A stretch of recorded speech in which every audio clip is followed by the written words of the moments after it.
Every hero has a beginning, and with the MCU, they make no exception. So today, I got 6 of their origin stories that I'll be ranking from worst to best coming up.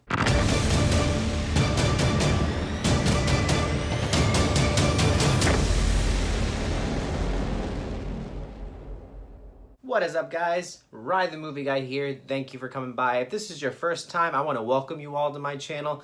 And if you love anything that I'm surrounded by right now, then this is the right place for you, and you want to go ahead and click on that subscribe button now. A few days ago, I did post a video for the MCU movies, ranking all 21 of them from worst to best. And if you haven't seen that, by the way, I will be putting a link right above me in case you wanted to look at it and compare your rankings to mine. But while I was doing it, I was thinking, why not do something that hasn't been done yet in the MCU rankings? Because there's been so many done on YouTube, and I figured there's one I didn't find, and that was on origins on some of these heroes. And there are a few of them out of the 21 movies. Some of them obviously aren't. They're either sequels or they're movies that didn't need an explanation of where this hero came from. Or they were a team up, like the Avengers or Guardians of the Galaxy. So I have a total, in my opinion, 6 of the 21 that are origin stories. And now I won't be including Black Panther, the Incredible Hulk, or Spider-Man because they were either explained or didn't need an explanation, and the story wasn't really about how they started. Now, some people may not agree with me that those are or aren't origin stories, and that's fine. In the comments, just let me know. What do you think counts as an origin story to you? We'll make it a friendly conversation. This is just my opinion. Just want to have fun with this. But these are, in my opinion, these 6 that are the true beginnings of these heroes. So starting out with number 6, we have Captain Marvel, which is the latest entry in the MCU. The reason why this is last on my list is because I felt the way it was portrayed in the movie, her origin story, was a little bit flat and all over the place with how she was having no memory of who she was. Everything was presented in flashbacks, so you had an idea of where she came from, what she was like on Earth, but by the time she realizes who she was, you don't get a feel of who that person was in the past, and it doesn't really give you any sort of sympathy for her character before she left Earth. The movie starts out with her a part of the Kree, and that's when you start seeing the flashbacks, and you see them throughout the movie until the very end when she finally realizes who she was on Earth, but it almost doesn't faze her in a way, and I just feel like something was just missing from all that. I'm not bashing this movie in any way. It is the first female film for the MCU, and I praise that. You do get to find out where Captain Marvel got her powers, but just the way that it's told made it feel like you needed more exposition to the story. Interesting fact for those of you that are unfamiliar with the comic books, Captain Marvel has seen many different interpretations throughout the history since it started in 1967. The first version was in fact a male known as Mar-Vell, on Earth known as Dr. Walter Lawson. In the movie, that character is portrayed by Annette Bening, where she is known as Dr. Wendy Lawson on Earth. Soon after, you see different versions of this character evolved until we see Carol Danvers don the power of the Kree and became the Captain Marvel that we know now, hence them picking this version to be the Captain Marvel for the MCU. This, in my opinion, wasn't the worst choice to pick. I think, honestly, it was one of the best because this was one of the movies I was looking forward to the most. I just felt that the way that it was executed in the end didn't fulfill me as much as I hoped it would. Next up, we have Ant-Man. This one I thought was a well-done origin story, connected pretty well to the comic book. The reason why I have it at number 5 is pretty much you have Scott Lang and Hank Pym, both of them in this movie. Hank Pym was the first Ant-Man that appeared in the comic books in 1962, and then nearly 20 years later, 1979, is when Scott Lang appeared. The storyline in the movie pretty much aligns with the storyline in the comic book. Scott Lang's a thief, and Hank Pym's a scientist. Scott Lang steals the prototype Ant-Man suit from Hank Pym. Hank Pym finds out, and he ends up letting him use the suit, which eventually leads him to joining the Avengers. What some people may or may not know is that Hank Pym was actually an Avenger himself back in the day, back in the 60s when the Avengers first started. But here we have a whole new universe, and Hank Pym is obviously older, and when he was younger, there were no Avengers. It was just him and his wife, the original Wasp. So that's one thing that got changed a little bit just for the sake of these movies. And even though this is not my favorite origin story, it makes a lot of sense how they did it because you can't have the Avengers existing in the 60s and 70s and today.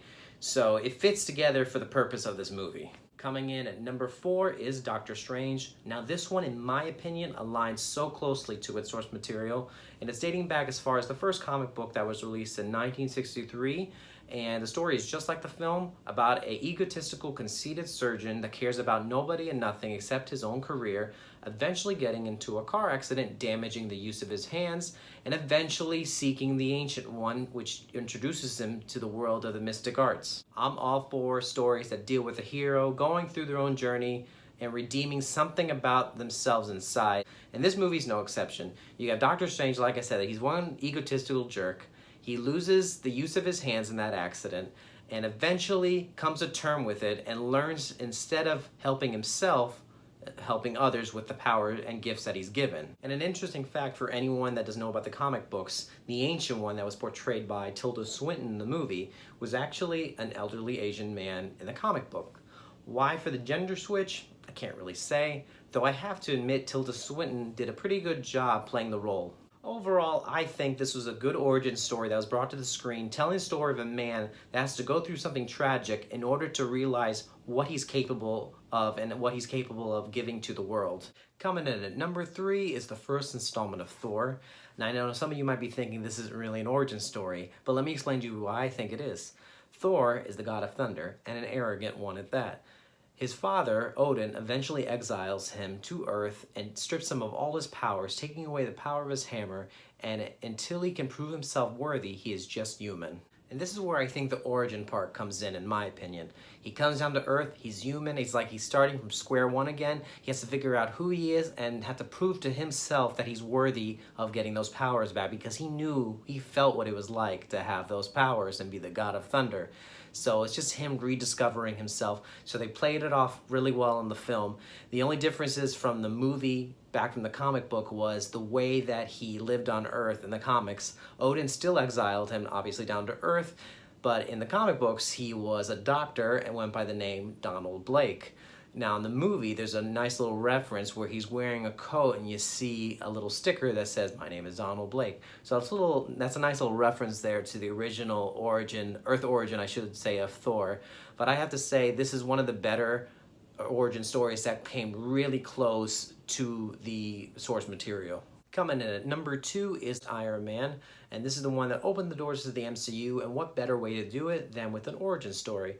And here you have Tony Stark. He's a millionaire. He goes to Afghanistan to do a demonstration on the Jericho missiles. In the process of things, he gets kidnapped by a terrorist group known as the Ten Rings, and they order him to build new weaponry. And in the process, he builds a suit in order to escape. And after that whole incident, he learns what type of a person he was, and he wants to do good for the world, hence later on becoming Iron Man. The Iron Man comic book, started in 1963, aligns almost perfectly with the movie storyline. A little changes here and there, but that's just for the sake of the era that the comic book and the movie were taking place. Whereas in the movie, you had terrorists that kidnapped him in Afghanistan. In the older comic books, it was a character known as Wong Chu that kidnapped Tony, but for the same reasons. Now there's a character in the Iron Man comic books that I think plays a big part in the comic books and in the movie, and I'm glad they put this character in the movie, and that is Yen Sin. He is the man who helped Tony create the Armorverse suit, as well as creating the magnetic plate in his chest in order to keep Tony alive. And him creating that plate on his chest was, I think, a way of, it's interesting symbolism in the movie, and it shows him what type of a person he is now and what he's went through, and he sees that and he knows how close he was to death. And it's just like that in the comic books, but just to see that in the movie, it's just a good reminder for him. But in the end, he becomes Iron Man, but he's still that same somewhat arrogant, sarcastic millionaire that we know, but that's why he's so loved in the MCU. And this, I feel, other than my number 1, is probably one of the best origin stories that the MCU has made, and a good way for them to start off the MCU. And number 1 is Captain America, the First Avenger. Now, I'm trying not to be biased here because Captain America actually is my number 1 favorite out of all the Marvel superheroes. But with this one, I must say they've nailed it right on the head when it comes to his origin story, almost accurately down to the point. This movie did exactly what it was supposed to do. Taking place in World War II, telling the story of Steve Rogers as a young, skinny kid that all he wanted to do was help out in World War II, becoming part of the Super Soldier program, becoming Captain America. Captain America is not only one of the oldest comic books in the MCU, but in all of Marvel, dating back as far as 1942 when World War II was still going on. And during this time, Captain America became a big symbol for patriotism in America, something that the country really needed at that time. And what you get is a character that wants to do what's right. He wants to fight for his country. And you see that prominently in the comic books. You see him fighting the Nazis and fighting Hitler. And in the movie, it starts off with him as a skinny young kid that having the same values, wanting to fight for America, do what's right. He becomes part of the Super Soldier program and becomes the Captain America that we know, ends up prevailing and ends up winning the war, helping win against Red Skull in the movie. And he's the type of character, why I like him is that he starts off with the same values that he had after he went through what he went through in the movie and the comic books. He is someone that we all try to strive to be in this world. Granted, everyone else in the list that I gave you, they are people that we want to be, but the people they start out to be, it's someone we try not to be. With this type of character, you have someone that's already set those values inside of them, and that's a strong attribute to have, especially for someone that goes through a process to make you better than you are, and you still maintain that type of personality that you were meant to be. And that, ladies and gentlemen, was my ranking of the origin movies. I hope you enjoyed this video. Make sure to click on that like button and make sure to click on the subscribe button as well. Tell me below in the comments what's your favorite MCU origin story and how would you rank these movies. I would love to hear your comments. I love to hear your opinions. I know we have different opinions, and that's the beauty of it. But in the meantime, I hope you all want to hear me again in the future. Just stick around. I had a great time, and I will see you all at the movies.